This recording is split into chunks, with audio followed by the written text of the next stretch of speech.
വിശുദ്ധ കുരിശിൻ്റെ അടയാളത്താൽ ഞങ്ങളുടെ ശത്രുക്കളിൽ നിന്ന് ഞങ്ങളെ രക്ഷിക്കണമേ.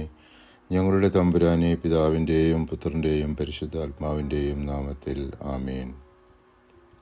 ദൈവകോപത്തിൽ നിന്നും ആത്മശരീരങ്ങളെ നീക്കിക്കളഞ്ഞ് ദൈവത്തിങ്കിലേക്ക് തിരിച്ചുവരവ് നടത്തുന്ന വിവിധ സന്ദർഭങ്ങളെ വിവരിക്കുന്ന 80ഓളം തിരുവചന ഭാഗങ്ങൾ വിശുദ്ധ ഗ്രന്ഥത്തിൽ പഴയ നിയമത്തിലും പുതിയ നിയമത്തിലുമായി രേഖപ്പെടുത്തിയിരിക്കുന്നു.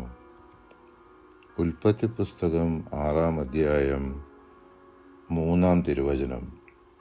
അപ്പോൾ ദൈവമായ കർത്താവ് പറഞ്ഞു, എൻ്റെ ചൈതന്യം മനുഷ്യനിൽ എന്നേക്കും നിലനിൽക്കുകയില്ല.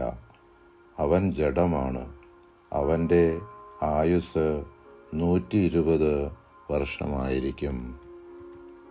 നമ്മുടെ പാപാവസ്ഥകളാൽ ഉണ്ടായിക്കൊണ്ടിരിക്കുന്ന ദൈവകോപം ശമിപ്പിക്കുന്നതിന് നമ്മുടെ കർത്താവിൻ്റെ പാടുപീടുകളെ ധ്യാനിച്ച് അപേക്ഷിക്കാം.